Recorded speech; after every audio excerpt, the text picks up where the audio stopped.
Here now with more is the Speaker himself from the great state of Louisiana. Mike Johnson is with us. Mr. Speaker, thank you for being here.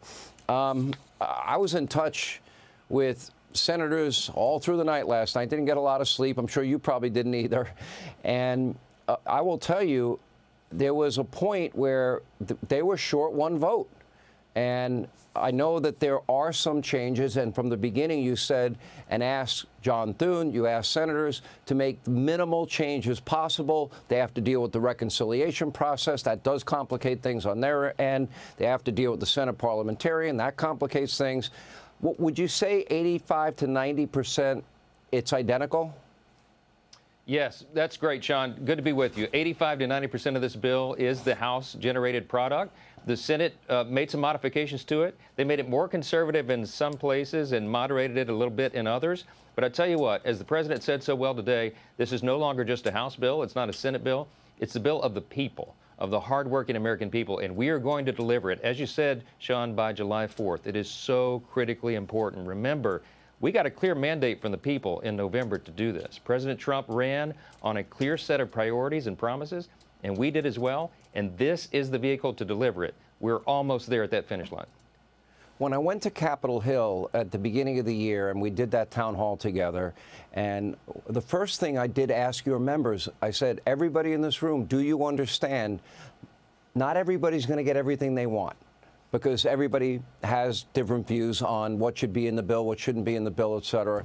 And everybody agreed. But then when it comes down to it, be it the Senate or the House, you always have those few people that are going to be unhappy for whatever reason. And to me, when you look at the big picture, and Stephen Miller was so good on the show last night, he was like, Sean, I've been doing politics my entire adult life. This is the most conservative bill I've ever seen. I've been following politics since I was young. It's the most conservative bill I've ever seen. It's the biggest tax cut. It stands up for working men and women. It secures our border. It deports the illegal immigrant criminals. It brings us to energy dominance. It brings us the next generation of weaponry. There's a lot of good in this that you all really got across the finish line. I got to give you credit. I hope you can get this job done. Are you confident you can? I'm confident we can. We're at the 1 yard line in this game that's been played over a year, really. We worked on this for about 14 months to get us to this point. We're going to run it right up the middle and score for the American people. And I tell you what, everybody is going to benefit from this bill. Sean, as you noted, all those features. It's the most conservative piece of legislation we've ever worked on.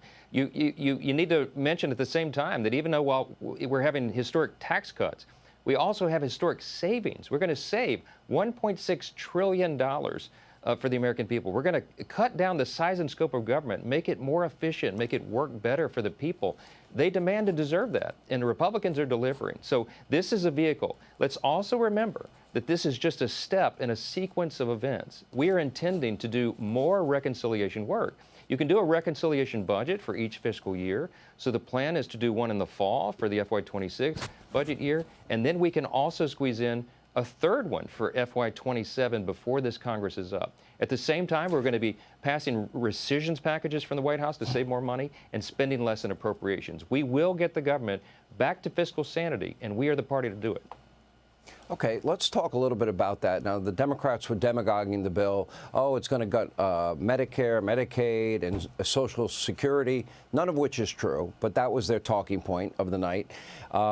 And yet it also has savings, but you're reducing the rate of growth. You have a work requirement, which I thought Republicans would like, things that we didn't have before. I think it was the Wall Street Journal. They had found like $4.3 billion in waste, fraud, and abuse in the system in terms of Medicare, Medicaid. That's a lot of savings, hopefully, that's going to be included. Yeah, that's exactly right. We are going to strengthen those programs to make sure that they're there for the people that desperately need them. You know, Medicaid, for example, is the only thing that's touched in this bill, by the way. Medicare and Social Security are off the table entirely. But when you're talking about Medicaid, we need to make sure the program is sustained for the people it's intended for. That's, you know, the elderly, the disabled, young pregnant mothers, down on the luck, for example. So that's what we do by reinstituting work requirements, right? If you're a young, able-bodied man, you should be helping to pull the wagon, not riding it. And so we have this very popular provision that says if you're going to receive Medicaid, you got to show that you're working or at least looking for a job or volunteering in your community. Sean, for 20 hours a week, it should be much more, but that is a minimal requirement that will reduce a lot of the abuse of the program and shore it up for the people that need it the most. We're very proud of that. And by the way, the American people love it. It's a common sense provision, and that's a theme through this entire bill. Common sense to get growth going, jet fuel to the U.S. economy so that all boats rise, wages rise, job participation numbers rise, and the economy grows at a rapid pace. I want to go back to what you said, that there might be another reconciliation bill. If you go back to the last time we balanced the budget, it was Newt Gingrich. He was the speaker. Bill Clinton was the president. It was the era of big government is over, the end of welfare as we know it. And they did it with work requirements. They did it by reducing the rate of growth.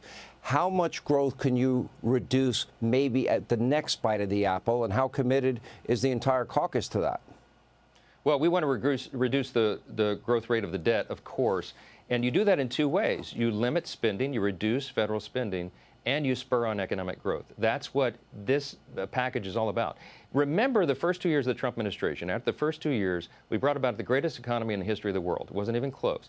Prior to COVID, everybody was doing better, literally every demographic in the country and every region of the country, because we had a combination of reduced taxes and reduced regulations. We're going to do that again this time in this bill on steroids. It really will be jet fuel to the economy, and everyone will benefit. We're estimating the average American will have an additional $10,000 take-home pay because of this. You will have no taxes on your tips and on your overtime. Seniors will get a reduction in taxes because of a credit they'll have. Those on Social Security. There's something in this bill, literally, as the president said today, for everyone. It is great policy and is going to help the economy, help the American people, and fulfill the promises of the America First agenda. Getting it done by July 4th will be purely poetic and perfect for all of us. You know, there were a lot of critics of the president and his trade and tariff policy, but he got $10 trillion in commitments for manufacturing, including things that impact national security, and that would be pharmaceutical manufacturing, that would be semiconductor chips, and we're going to bring back auto manufacturing in the country. You add that, you add whatever value becoming an energy-rich nation brings to the country, and the high-paying career jobs with all of it, and the tax cuts, which always increase revenues to the government, which nobody ever seems to factor in. I think we have a formula for success, and then come back and cut some more. I think that'd be great. Mr. Speaker, we'll be watching tomorrow. What's your timeline on this?